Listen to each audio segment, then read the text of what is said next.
And welcome back, everyone, to another edition of Going for Two, presented by our dear friends in Indianapolis at Home Field Apparel. I am your host, Matt Brown. I'm the publisher of the Extra Points newsletter. I'm joined here by Bryan Fischer. And, it's fitting, I think, that this is a show brought to you by our favorite native sons of Indianapolis, because even though it is early November, by God, Bryan, I think we're going to talk a little bit about basketball today. It's right around the corner. I was shocked, kind of putting together the calendar for the rest of the month, and you're trying to do this event and trying to do that event, and you're dodging this and that, and then all of a sudden you just kind of see all the big basketball games start to pop up on your calendar. I'm like, whoa, it's here. So yes, we are going to chat some hoops, not exclusively. We might get into that a little bit more next week, but it will be good too. I guess from a broad perspective, especially for a couple leagues, talk a little basketball today as well. This is terrible. The season starts on Monday, right? Yes, and not a great slate either. That was the other thing that I thought was, as bad as like Major League Baseball as that we can kind of throw under them for kind of ruining opening day and the way it's gotten better over the years, but really opening day you would think there'd be some emphasis. You would think the exact same thing for college basketball, but that's not really the case, not only this year but I think in past years as well. There's really not been that, like, here's the starting gun, go, here's this massive matchup, and that's a bummer for the sport, because I think it really needs it. It needs that injection of life, and I'm sure we'll get into talking about the calendars and whatnot in another episode, but I do lament the fact that it is starting so soon, and I don't think anybody is aware of it. No, right. Like I've been literally spending all day working on a basketball adjacent story. Forgot that the season was starting on Monday. I have the calendar pulled up in front of me. Probably the most interesting opening day game is North Dakota State, Arkansas, or George Mason, Alabama. Like, I mean, even by, degenerate standards, like it's really a pretty atrocious. But I'm not here to talk today about Division II schools playing against mid-majors that you might have heard of. The reason we're talking about basketball at all is not because I have started to become a diehard college basketball fan, or because I'm particularly excited about my alma mater. I am not. But because of some big news that dropped Wednesday afternoon. Just wrote a big newsletter about this on Extra Points, but if you are the kind of person that is here to lead and not to read, and prefers to listen, or want to get in the weeds a little bit, Wednesday afternoon, Pete Thamel of ESPN reported that the Big 12 is more than kicking the tires on potentially adding Gonzaga, a report that has since been confirmed by multiple individuals at The Athletic, centering on an in-person meeting between Gonzaga's athletic director and the Big 12 commissioner, sussing out whether there's a potential fit. And what I have been trying to do over the last 24-ish hours is try to understand why and how and what's next. And what I will say, like, before we kind of get into any of this, and Bryan, please interrupt me if you have heard or read differently, but to the best of my knowledge right now, both from what has been personally relayed to me and what I have read from our leading connected colleagues throughout the industry, I would not classify this as an imminent move by any stretch. They're not in formal negotiations. This is not finalized. The best as I understand it here is, right, they talked, and that means something, because often these conversations happen with intermediaries, like they did with Oregon and Washington in the Big Ten, but that these kind of conversations do happen not irregularly and don't necessarily turn into anything. And on that front, I saw Dana O'Neill shared this, and I can confirm it. Gonzaga's also talked to the Pac-12 and the Big East over the last 8 months. The fact that Mark Few in particular, but others within that athletic department would be interested in looking elsewhere is not a state secret. The time is to kind of figure out what you're worth in the marketplace and what the benchmarking is for your entire athletic department, and get an idea if that makes sense. That's what we've been hearing now. So if you want, I can kind of get in the weeds and what the television people have been telling me and what the other ADs have been telling me about why and where we go from here. Absolutely. I would love to get into that. I would, say I can definitely confirm the Pac-12 interest in at least those discussions between the two parties. And yeah, this is kind of part of the game nowadays. You kind of got to keep your ear to the ground at all times. That is college realignment. I mean, you spoke with Gloria Navarez, the WCC commissioner. There are changes coming to that league. And I think Gonzaga, rightfully so, making sure that all options on the table. And, I think that is the big thing for whether you're in the athletic department. I think it's telling, and I think and instructive that this is not quite risen necessarily to the presidential level where we're talking about, presidents going back and forth and all that sort of thing. Not quite to that stage yet, I would say, even though there might be some preliminary discussions even at the level. It's not hot and heavy amongst the people that actually end up deciding some of these things. So, you can understand with the changes to the WCC coming. You like I said, you talked with Gloria Navarez about potential expansion opportunities for that league and how they might deal with realignment now that BYU is leaving the league. So there's a lot for Gonzaga to consider, and it really is no surprise that they have a bit of a wondering eye in terms of looking at some of the other TV deals out there, some of the other conferences, because this is kind of that time. If they're going to end up jumping, now would be an opportune time in the next year or two. I think that's probably true. So here's a couple of things that I have heard from asking around, right? Typically, when a Power 5 league is looking at expanding or adding other teams, the principal rationale, even though people are going to, they'll give lip service to other considerations. Typically, the biggest reason is maximizing broadcast television revenue. You add teams because it grows the entire pie. And what multiple people have told me, and when I say people, I'm talking like folks who do this for a living, right? That will work in this industry. Have said, based on what they know, and some of them have had conversations with these parties, that really isn't the case here. That adding Gonzaga does add some television value, but it's not something that's going to increase everyone's revenue by like $4 million a year. It's much more modest. And a big part of that is because even at the Big 12 basketball conference here, the overwhelming majority of the value of that television deal, one that's reportedly just about wrapped up here from a couple of days ago, that's tied up into football.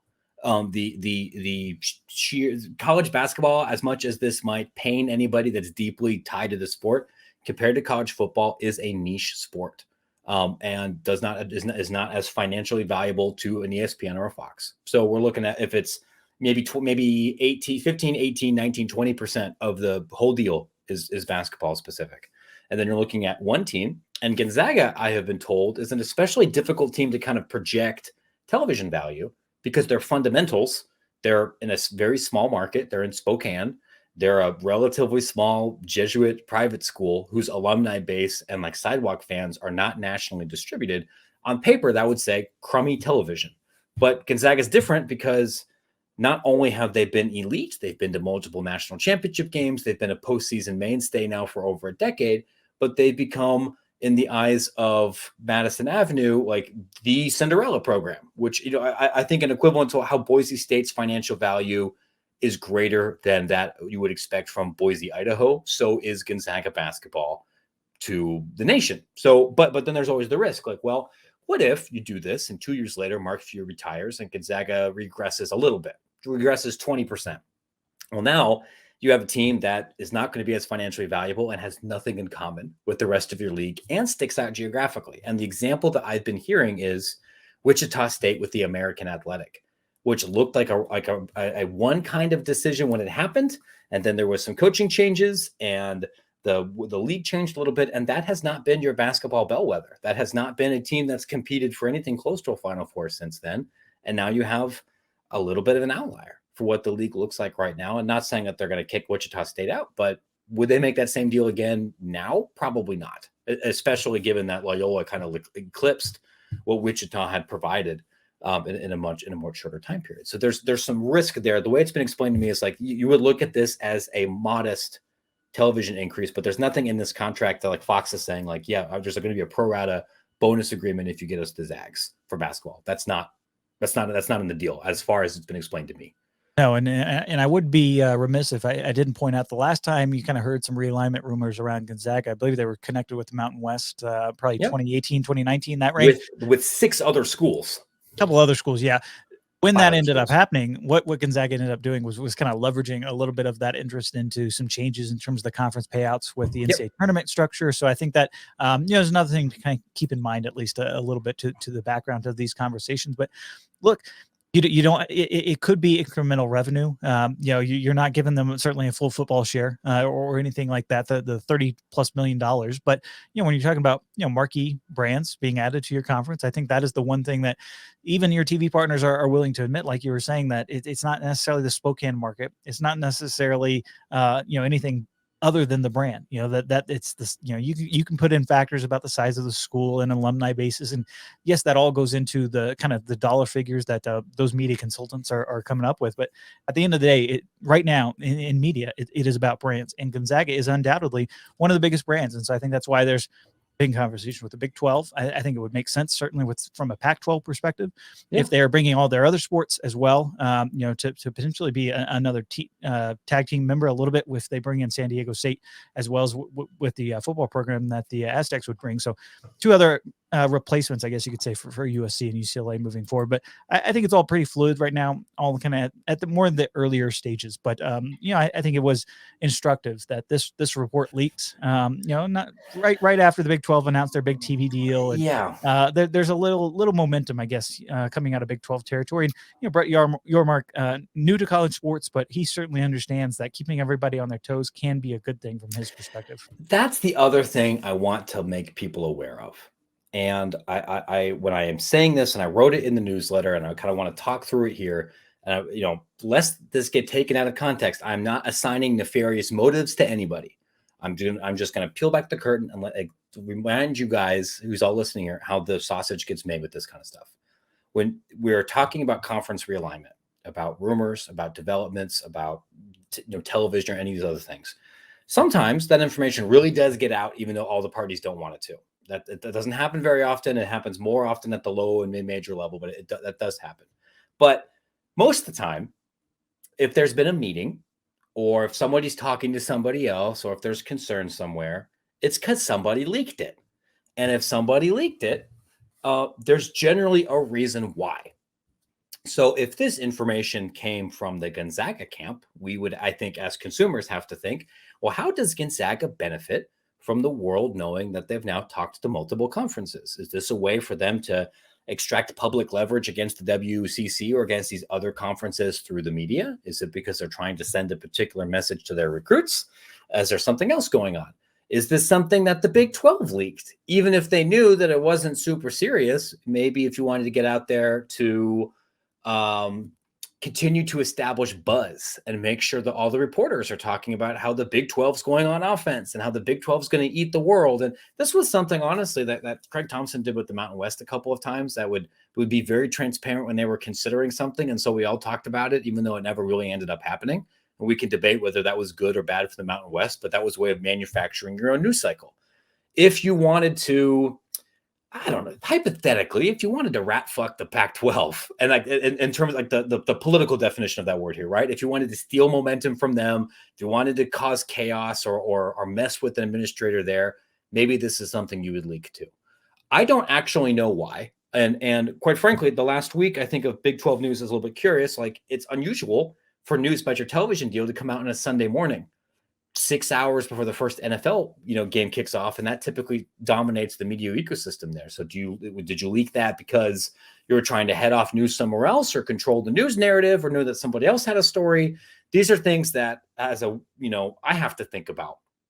I don't have all the answers to that yet, but as a consumer, you got to think, who is benefiting from this? And like, I know, and this is, again, not to disparage the Athletic or ESPN. When people talk to me, it isn't always because they think I'm just a handsome and charming guy. It's sometimes it's because they want to make sure that their point of view is that somebody else reads that point of view. And, I have to evaluate, am I being played here by sharing this information? I have to kind of evaluate that too. Is this part of horse trading? I have some information that you need. You give me something that I want so that people will want to read. All of this is to say, let's note the timing, and let's note where this information potentially came from as we evaluate the severity of those rumors. Is that fair?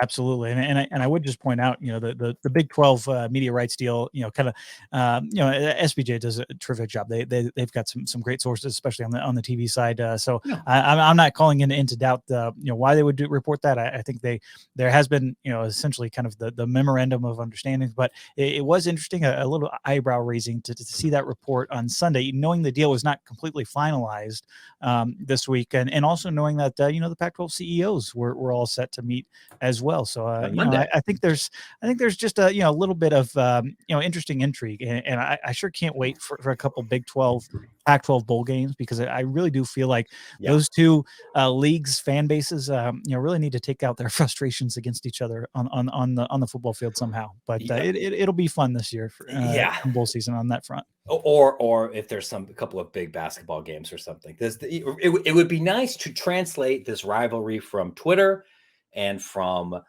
CBS versus the Mercury News Group or something, and turn that into something that's actually on the field competition. You'll know say.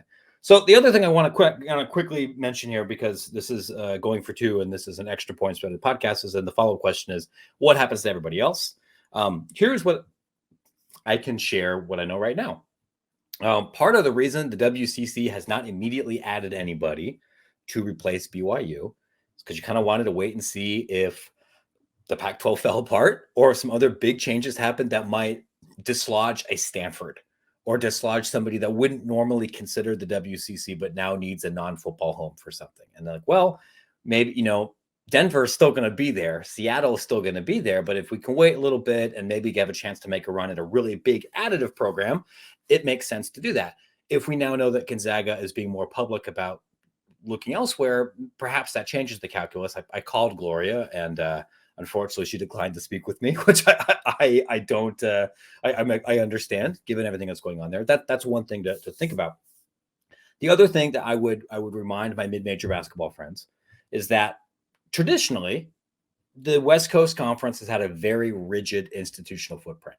Not only there are Western schools, private institutions, academically selective, Christian affiliated. And there's only 4 of those schools that I know of that are west of Texas, right? Denver, who sucks at basketball and whose major sports are not sponsored by the WCC, Seattle, Cal Baptist, and Grand Canyon. And the note that I can share about Grand Canyon, because that's probably the best basketball brand of this group here, is that there is not a uniformity among WCC presidents about how aggressive you really want to get with bringing somebody in. You have some that would say, hey, we brought in BYU, and BYU's budget is like, the size of 4 of ours put together, and they could fit 3 of our student bodies in the Marriott Center, and the world didn't end, and sometimes we beat them. So Grand Canyon's not that, Grand Canyon doesn't have as less money than BYU. That should be okay. And you have others that say, look, our presidency and our selectivity are not the same as Grand Canyon. Once you have schools that cost $55,000, Grand Canyon does not. This isn't a purely like elitism sort of situation here. If you're out sitting at a $27 million athletic budget and you're looking at what Grand Canyon's facilities are, you might decide, maybe I don't want that, right? This is one of the reasons, right, why not everybody wanted to affiliate with Liberty. Not to say that Grand Canyon's religious situation is in any way similar to Liberty's, but like it's that kind of principle. So I don't know who's going to win out on those conversations. That's why things haven't happened yet. We'll see if this gets expedited. They've also said they would consider a public school. Whether that public school is Utah Valley, school that has a similar sports sponsorship profile, similar footprint, not at all aligned academically, whether that's somebody that does have football and plays elsewhere, maybe it's still private, I don't know right now. It's been 36 hours. I promise you I'm doing my best. But that's what we know. And I would just say that if you are a realignment degenerate, which you probably are if you're 20 minutes into this, I would say that San Diego State potentially leaving the Mountain West or Gonzaga potentially leaving the WCC would be a significant enough event that I could imagine virtually every single conference in the West gets touched in some capacity, because you've got a couple that are teetering in a couple of different ways, and there's just not that many schools to play musical chairs or something. And when the dust settles, we could definitely see 10, 12 schools change conferences. So like if you were going to pick of like where is the geographic epicenter for stuff happening, 6 months ago I would say that was New England. For a minute that was in the Southeast. Now I would say it's somewhere in the Pacific Northwest, stretching down the Wasatch Front. So fun. That's something to monitor here, and maybe the WAC and the Big Sky and the Big West offices are going to have a little bit less sleep over the next couple of months. That they might, but I mean, you kind of underscored the point there in terms of just not being a whole lot of options, because there's a limited number of schools kind of west of the Mississippi that sponsor football at the FBS level, and certain schools that may be sponsored at the FCS level are not looking to move up, and certainly not incur some of those costs that would come with a move up. And there's like you said, the private institutions that want to remain true to kind of their missions, and there's only a handful of those up and down the West Coast. So you kind of get locked in a little bit by geography, and especially so when schools are leaving the region to join a Big 12. It was funny to kind of see Gonzaga put up there, kind of on the map of potential Big 12 schools, and this was the old airplane conference almost. If you're talking about a trip from Gonzaga and Spokane all the way over to Morgantown, So fun fact on that real quick. The distance as the crow flies from Spokane, Washington to Orlando, Florida is roughly the same distance from Spokane, Washington to Russia. Just a thought. 2,800 miles. It's a lot. And you heard complaints about USC and UCLA playing a game or two in the Midwest. This is, but at the same time, it is a whole new ball game right now. In terms of what are we going to do with all these other sports? It's like we'll kind of figure out that travel component later. We're putting it to the side because it's all about money, and it's all about media exposure as well. It's all about I wrote another 800 words about this in the newsletter, but Gonzaga can't just put men's basketball in a conference. Like current NCAA bylaws literally do not let them. You have to park those key sports in one of these leagues. Well, that would be the other thing is the potential for other multi-sport conferences, as they're currently constructed. Maybe we do have some more single sport conferences that come up for things like soccer and the other Olympic sports. I would hope that gets re-examined. That's not really necessarily a big push out of the transformation committee, but if you wanted to actually do some reform some of these leagues, and why doesn't Santa Clara play Stanford as a conference rival? They're kind of right there. So both pretty big powers in men and women's soccer.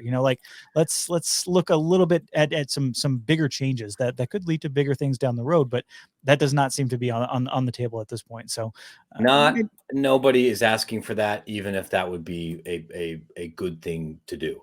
And it's one thing for the Big Ten when you're making $100 million in conference distribution, and you could theoretically charter most of the flights, and you're flying into mostly major metropolitan areas. That's not the case for the Big 12, because one, you're not making enough money to charter everything. Two, I looked this up. Spokane doesn't fly direct, I don't believe, to most places in the Big 12. It flies direct into Dallas, but you're going to have connecting flights when you're flying commercial. And nobody, I care, professors care, but the well-being of soccer athletes is not meaningfully being considered in any of this stuff. No, and I know that people are going to get in front of a microphone like, this is to help improve the full student body. That's horseshit. Like, just look me in the eye and say, nope, this is to improve the competitive viability and visibility of our most important sports. And do what you have to do, but then don't be surprised if they unionize, because that will make their athletic and academic performance worse. No doubt about it to me. Yeah, and I would also make sure that people are aware that just theoretically, Gonzaga joins the Big 12 or even the Pac-12. They are not getting. I want to underscore they're not getting that full $31 million share. And really, from a TV contractual standpoint, they're not obligated to either. I know there's been some various sniping back and forth about pro rata clauses and all that stuff. That would not apply, number one, to a Gonzaga, but it wouldn't even apply to somebody like San Diego State if they wanted to say join the Pac-12 or the Big 12. So you got to keep in mind some of those figures being thrown out there. That's all going to come down to negotiation points. And so feeling out of school is one thing. Now as the Big 12, you can say, hey, we had these talks. Fox, ESPN, what do you guys think? And then that's when when certain things will really kind of start to pick up steam is ultimately when they get that feedback from those media partners on just how valuable a property like Gonzaga is. It turns out like, oh, it's worth $6 million a year distributed amongst all of these different schools. I mean, yeah, that's more money than you're from television that you're getting in the West Coast Conference, where you're on ESPN Plus a lot. But are you going to incur that much travel for $800,000 more, for $1 million more, for less? Not my decision, but and that's kind of where we're at with the Big Ten, and really, in terms of additional expansion opportunities that add to the pot. That's kind of where we're starting to get limited now in terms of the TV partners kind of paying that extra and saying, oh yeah, sure, you want to add 2 teams here, we're fine paying you the other $30 million. Well, now that we're talking about $80-90 million a school, for some of these payouts, that when they're eventually going to hit the end of the scale after those 6-year cycles, if you're paying that much money, you want to make sure there is actual added value in terms of the games that you're going to get. And so these TV partners, they understand it's one thing if you're paying an extra 200-300,000 and adding some more games. It's a whole different ball game when you're adding a couple zeros to those ends. I want to talk about something very quickly that is a little bit more uplifting, I think, than increased travel obligations that are going to make the experience worse for college athletes and potentially limit or damage their athletic ability, because jet lag and sore legs are a thing. Sorry about this, Connor. Let's talk about home field apparel, because unlike cramped seats in coach when you're waiting for a connecting flight somewhere outside of suburban Cincinnati to get to your final destination, home field clothes are extremely comfortable. They are affordable. They are never going to get delayed by 3 weeks here or accidentally rerouted to Boise or San Antonio. At least that hasn't happened for any shipping here that I've had.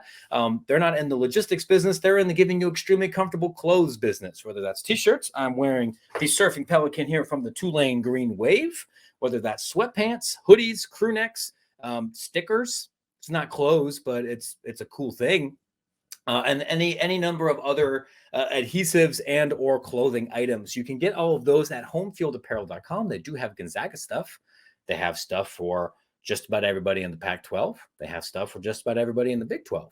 They have stuff for most of the schools in the Big East, which is also a conference that is that plays a role in all of this stuff here. And you can read about them on the newsletter if that's something you're interested in. You can use promo code Extra Points to save 15% off that first order with our good friends at homefieldapparel.com. They make comfortable clothes. That's not the tagline. They didn't give me that in the ad read, but it is true. They are extremely comfortable clothes. Yeah, I got one of the long sleeves on right now. Perfect for this time of year, and I can't wait to go traveling. And like you said, I think a very, very nice airplane companion shirt, especially on the undershirt with the softness that you get. That's exactly right. Just feel it. And I mean, if you wanted to actually do the proper transition, it could have been like, we have some extra zeros added on to some of those media payouts. Well, it's adding some extra zeros onto our debt that we've had so much home field apparel purchases over the years. I don't even know. That would have been better. Everyone else has facilities debt. I have t-shirt debt. I have more t-shirts. What we have, yeah. So please buy these shirts, subscribe to our podcast, and pay for our newsletter. Please help somebody who's good at money. My family is dying. I'm spending all of my money on candles and surfing pelicans. I hate that my brain works the way that was just like the first thought. I'm glad that Elon's ruining Twitter, so maybe I can get off and have my brain ruined in a different way. We don't have a whole lot of time here left before we let these fine people go and enjoy their weekend. Should we talk a little bit about the marketing conference, or should we just let the fine people go here as we head out?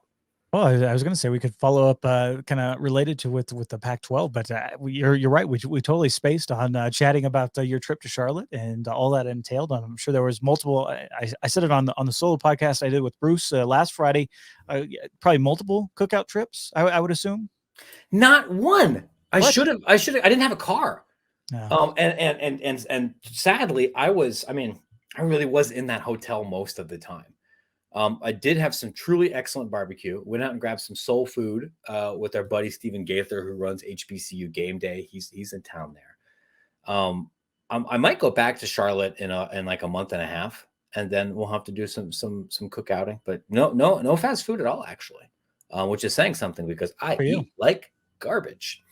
We can kind of talk about this at a high level real quick. I'm going to dig into the white papers more over the coming week or two. But what made this really interesting is it's a collection of professors and scholars who are getting really into the weeds with revenue generation and with NIL specifically. There's more and more scholarship happening around this, right? So, as an example, for some of the papers that I was going into and trying to talk through with some of these professors, are trying to create frameworks to understand why athletes decide to do certain deals, and what that experience looks like at places that are not like Auburn and Ohio State. So, as a high level example, the first thing that athletes are looking for if they decide to participate in this thing at all is, brand and value and deal alignment. But if that's not available and somebody is offering money, they'll generally still take it. So you might decide, well, I'm really all about healthy food and healthy living. And if I want to promote an opportunity for my Instagram followers, I really want it to be about vegan food or supplements or vitamins or sunshine. And you try and you fail a couple of those things and Bojangles comes. According to this research, most college students are still going to take that Bojangles money, which is something to think about. But also research that would explain why people weren't engaging with this world. And a part of that is something that I think you and I have talked about. I know I've written about it, is this idea of how the NIL world is changing how athletes approach social media.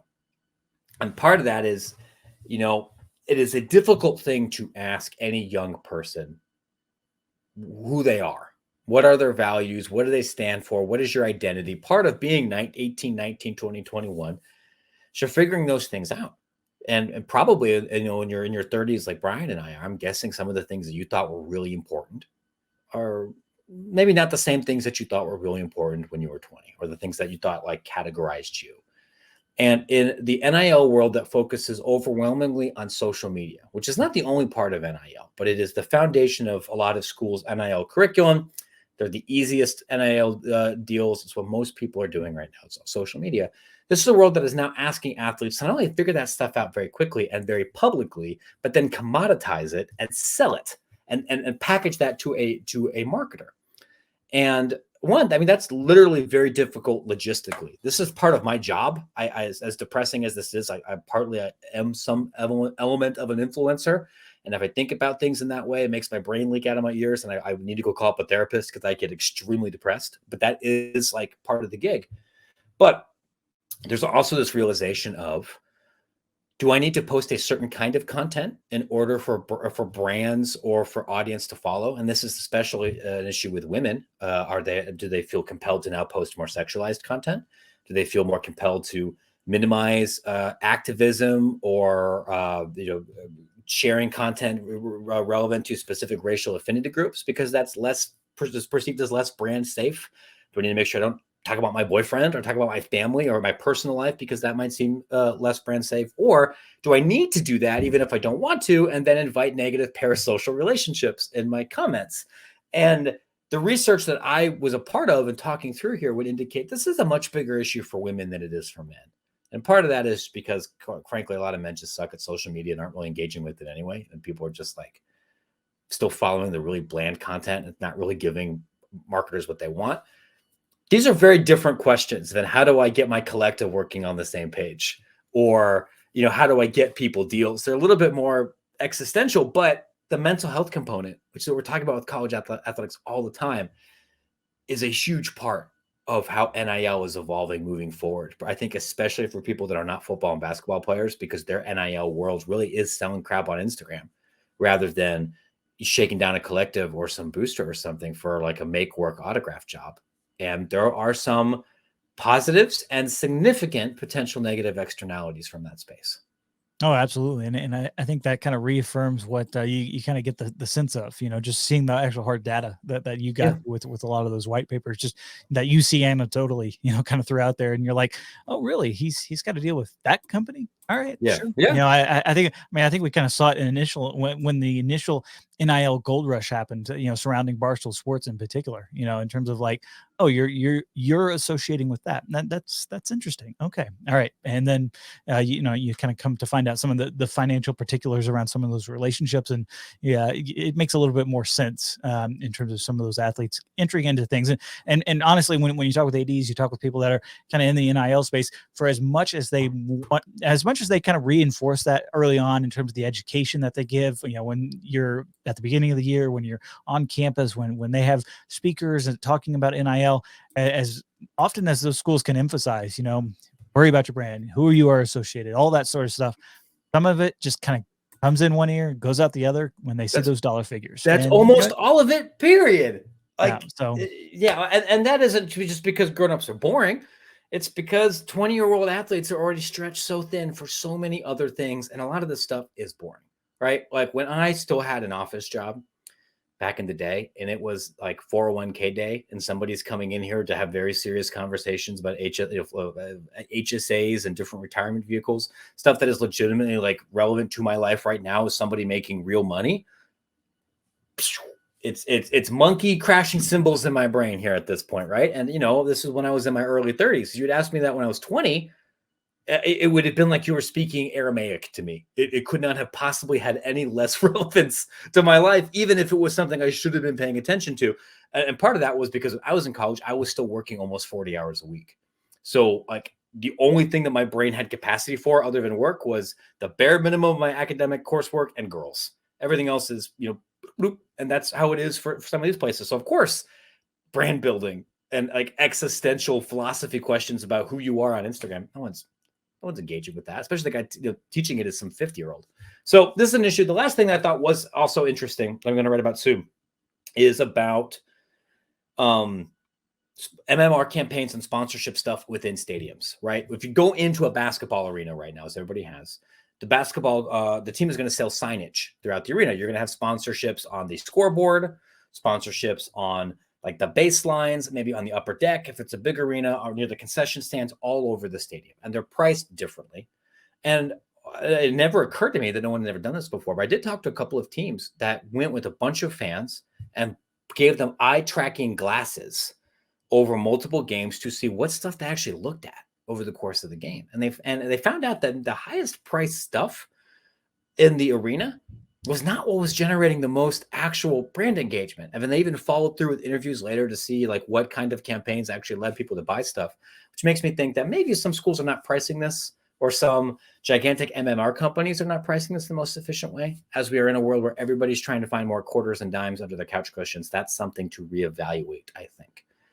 Maybe not as interesting to the people that don't have .edu email addresses, but those of you that do, make sure to subscribe to Extra Points, which you can find at www.extrapointsmb.com. You can also find our the big story there about Gonzaga and the Big 12 for some other information that we didn't get a chance to talk about on the podcast that's in that story. Even had a couple of updates this week about EA Sports college football. Talked to some licensing industry experts at the conference in Charlotte to get an idea about other college sports video game projects, get an idea about where things are going on the licensure front with EA, what's happening with other intellectual IP. You can find all of that there on the newsletter. You can find the rest of our content at Collegiate Sports Connect, all of our sister podcasts, sister interviews. Please like and subscribe all of those on Spotify, Google Podcasts, Apple, YouTube. Those make it easier for us to sell other sponsorships. They make it easier for us to book other guests and to justify the time that we spend developing and editing the show to our corporate overlords so that we can redistribute that and build the best possible products. I think that's about everything we need to hype for this episode, right, Brian? I think so. You mentioned it though, 5 stars. That really does help others find this podcast. We like to think of ourselves as those highly rated recruits that you'll see on Saturdays and turning into Sundays. But big thing. Go ahead and leave us a review if you want. We read a lot of those, and we appreciate the kind feedback for a lot of them as well. And if you're already on the podcast platform there, make sure you're subscribed to HeadCoachU, as you mentioned. Had a great interview this week with Jeff Monken, the head coach at Army, talking through all that goes into their game against Air Force. That will happen on Saturday down there in Arlington, near my hometown. So it's a really fun podcast. We got some additional great guests lineup for the next couple of weeks. So make sure you're subscribed to that one, giving that one 5 stars as well. And then if you want to get all this information all in one place, make sure you signed up for the D1 Ticker. That is your favorite athletic director's first email that they read and last email of the evening, typically, that they will get all the news and information as well. So might as well too. Folks, thank you so much for taking some time here with us. Have a wonderful weekend, wonderful beginning of your week. We'll catch up with you again very soon.